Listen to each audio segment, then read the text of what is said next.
everyone, and welcome back to Polkernews for another edition of This Week on 2+2 presented by Upswing Poker. We've got a nice schedule of things lined up to talk about today, including cheating in poker, the new big one for one drop, and Fedor Holz' sickest run ever, question mark. But before we get into that, we're going to talk about something that's important to me, the World Series of Poker. And for those of you that don't know, I actually had the pleasure of winning this bad boy this week in the 1K tag team event. I played the 1K with myself and Ryan Fee. We did it to kind of promote Upswing, and we actually were kind of joking about the event a couple of weeks beforehand. By the way, Fees, how is the tag team event even going to work? Oh my god, it's the worst. It's the worst? So it's the dumbest event. For those of you that don't know how the event works, both players can play whenever they want, as long as it's not during a hand. However, each player must only play two hands, one big blind and one small blind. So theoretically, you could have a team of, let's say, 4 people, and the 3 people could play a combined 6 hands, and one person could play every other hand for 3 days. That just seems super whack. The format's a little bit weird to me. I feel like a tag team event should have more of a team element. Some people were tweeting at me they thought a great idea for the event would be to make it an Iron Man, which means no breaks. Iron Man have no breaks, but anyway, no calling it a night. The tournament begins, and then you have to decide within your team who will play what time. I love that. I'm not sure, maybe it's just kind of hardcore, and I love that aspect of it. Like, imagine no breaks in a tournament. It begins, 38 hours pass, and one team wins. I think that would be phenomenal, and it would be exciting. But this format, I really liked what they were going for. The event was a lot of fun. There was people lined up all around the rail checking out the action, railing their team, a lot of camaraderie. The team that actually got second place to us, they had this shtick going where they had a pink hat and sunglasses on, and they would constantly rotate in and out, and whoever was sitting down would have the hat and sunglasses on. So it was like their whole team's thing, right? Which is cool. I like to see a lot of that. But some teams just had one person play almost the entire event. I hope that they change the format a little bit next year. But that does bring me up to lifetime, guys. Oh, damn it. 2 bracelets. Got him. Got him! So our first topic today is going to be cheating in poker. Talk a little bit about RFID, talk a little bit about home games, etc.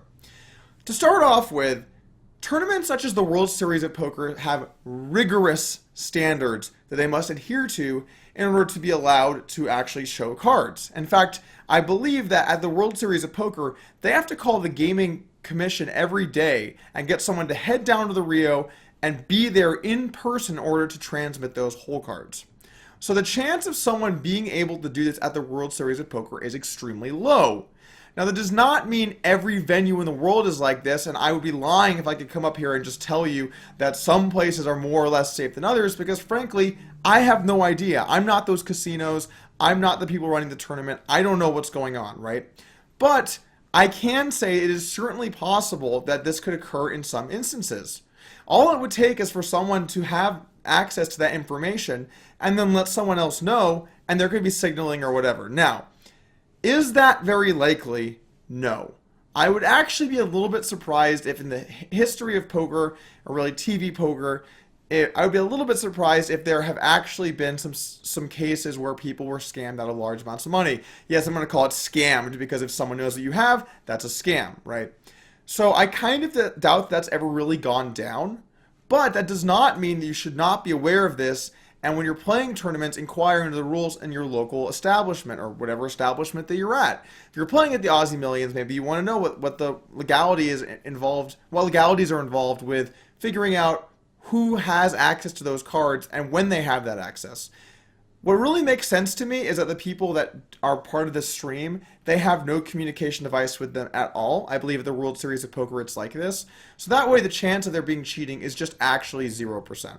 So I wouldn't be too worried about that subject in general. But what I would want to talk to you guys about, and what does happen a lot, are cheating in home games, okay? Or really private games, I should say. Now, I know everyone likes to defend their private game, and whenever I talk to someone about my stance on private games, I definitely feel like I'm in the minority of high-stakes players. My personal stance is this: if you're playing a private or a home game, I'm not interested in playing. Okay? And I know that that's a very harsh rule, right? There's probably great home games. There are definitely poker players that I personally know that have made millions of dollars playing home games with businessmen because they found a great spot. And honestly, cheers to them. But there are a bunch of factors that you need to know about these games that can happen. And they include the game getting raided. That happens. Sometimes the police kick in the door and raid the game. That happened in New York a couple of years ago. Sometimes the game gets robbed. That also happens. Now, in the higher stakes games, generally people don't bring the money with them. They normally settle it up via bank transfer or whatever after the session. But, getting robbed also a concern. The deck being rigged. They can have shufflers that, deal out coolers, or they can be putting cards in certain places in the deck. A lot of sleight of hand things, they can just do one thing with a deck, and all of a sudden you're facing a huge cooler and you're going to lose. There can be collusion. People could be, relaying signals to each other and being able to say that they have a good hand or bad hand or a card that's notable or whatever. There could be so many different things. Marked cards. There's just so much to worry about. And then in addition to all that stuff, a lot of these games have notoriously high rake. Extremely high rake. I've heard of cases where it has $300 capped rake, right? And how are you going to be able to beat these games?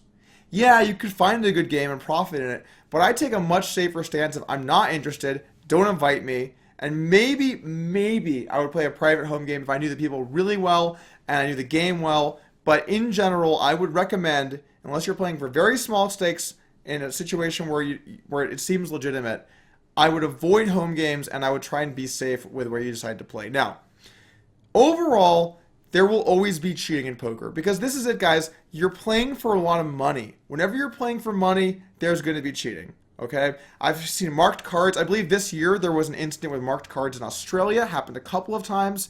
I won at the live these tables, and either the 100K or the 250K. I forget which one was which. But that happened this year. There was also the 10K heads up WSOP last year. I forgot the name of the guy off the top of my head, but he went deep in the tournament cheating, and what he would do is he'd start off each round slow, and he would just kind of play with the cards a bunch and seem like he was thinking and go back and forth. And then eventually he would be just slowly marking them. Over time, he'd finally build up markings on the cards to know which card was which. And this guy went deep in this event and has been banned from many casinos in Europe for doing the same thing. So you have to keep an eye out for these incidents. Also, sometimes just funny stuff happens. I think it was the $100,000 tournament in Australia in 2014 where the final table accidentally had the whole card shown on screen. They were showing the camera angles and the people, and the whole cards were just up there for the first hand. I think Scott Seaver was involved. I think someone else was involved. Obviously threw a huge fit. I mean, rightfully so. If I was playing a hand and you were broadcasting that I had ace-jack to the audience, I'd be pretty pissed off. But anyway, the point is this. In the world of gambling, keep your wits about you. Don't play in games if you're even a little bit sketched out, because if the game is rigged in some way, the EV that costs you is immense. So be careful and make sure that you're playing in a fair game at a safe venue. Caught a hanger, Sarge. So next up, we're going to talk about the big 1-for-1 draw. That's right, guys. It is back, and it is somehow bigger than ever. Not only is it a €1 million entry this year, it's also a rebuy, because, you get stacked, you kind of want to win it back, right? This tournament stands to be the largest tournament of all time, and frankly, having a hard time seeing it ever being beaten. Are they going to have a $2 million tournament? Are they going to have a $1.5 million tournament? This might go down as the largest tournament there has ever been in the history of poker. However, I got a lot less excited when I found out that only recreational players are allowed to play. That's right, if you play poker for a living, you are not allowed to play in this tournament. Which, I found a little bit upsetting, being that I happen to play poker for a living.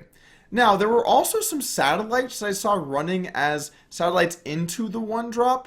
I guess maybe those are also for businessmen. I'm not sure. It's weird to have, a bunch of turbo satellites into this event that only businessmen can play. Maybe there's businessmen that want to gamble for 250K but not $1 million. I don't really know.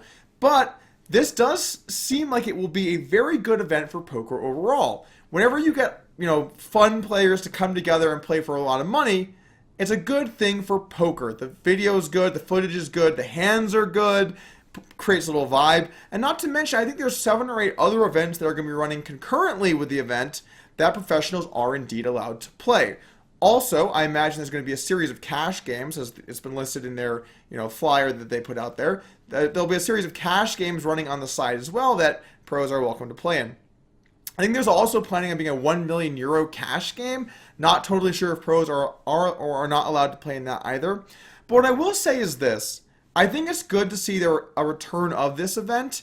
This event has only been run twice before, and it was for $1 million in Las Vegas at the Rio as a World Series of Poker event. Now, the event was played twice. The first time, it probably had a 50-50 split between professional players and recreational players, and things were pretty good. The rake was high. I think it's 11%, but it's going to charity, which seems okay.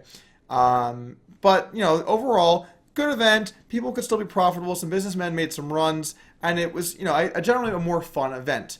However, 2 years later, a lot of these young, no-name pros, such as myself, entered this event and then kind of ruined the businessman experience.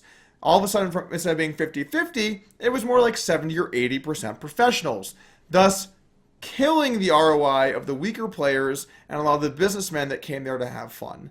And I guess to be fair to them, let's just say you're worth $100 million and you want to play a $1 million tournament, you kind of want to have a chance to win, and you don't really want to have a bunch of guys in there with 4% of themselves, which by the way, guys, is still a $40,000 goddamn dollar tournament. But you don't really want to have all these people in there with 4% of themselves when you're in there with 100, right? It's a very different experience. It's not what you're signing up for, and I can understand and respect that they kind of want to protect these players in order to have this event.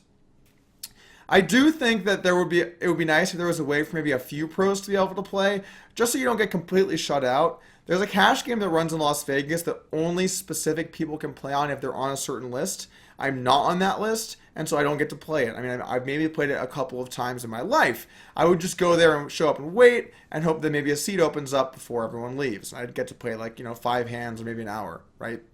Anyway, the private games, while it does upset some of the professionals, such as myself, where we can't play them, I do think that this event is great for poker. Another notable thing about the event is that players can actually hire a coach to help them throughout the event.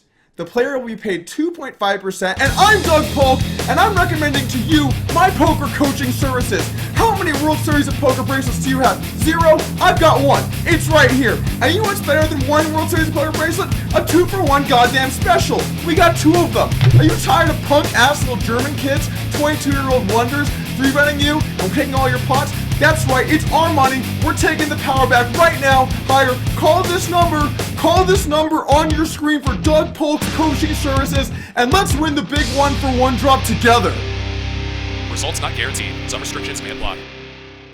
Finally today, we're going to talk about Fedor Holz's current run. Is this the sickest run anyone's had of all time?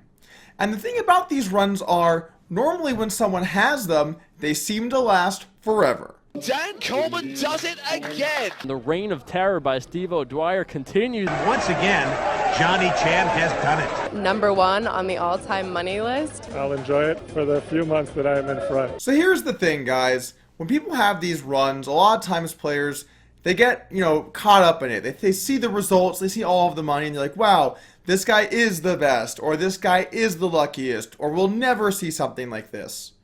But in terms of just raw absolute numbers, this is up there on one of the hottest runs of all time. I think this is actually second place. What Daniel Coleman did in 2014 is absurd. He cashed for what was probably around 20 or 21 million over the course of 4 or 5 months. He won the big 1-for-1 drop, the 1 million variant of the 1 drop. He also won the EPT Grand Final 100K. He also got second place in the Barcelona 50K High Roller, where his buddy Olivier Bousquet, who I imagine he had a good sized piece of, won, so they just went 1-2. And then he did that right into the Seminole Hard Rock 5K, where he got first place out of 1,500 entries on a tournament with over $2 million in overlay and 1,500 opponents. That is nuts. That run is unprecedented, and since then we've seen nothing like it. So, where does this run stand? Well, after that, the only runs that come to mind are Eric Seidel's run in 2011. He had this run over a few months where he just won a ton of stuff. I think he got first place in the 250K in Australia, and got third place in the 100K version of that tournament as well. He also had some deep runs in some EPTs, and I think he had a good summer in Las Vegas, and I think he won 100K here too. But nothing is on the magnitude of the Coleman run and the current Holz run.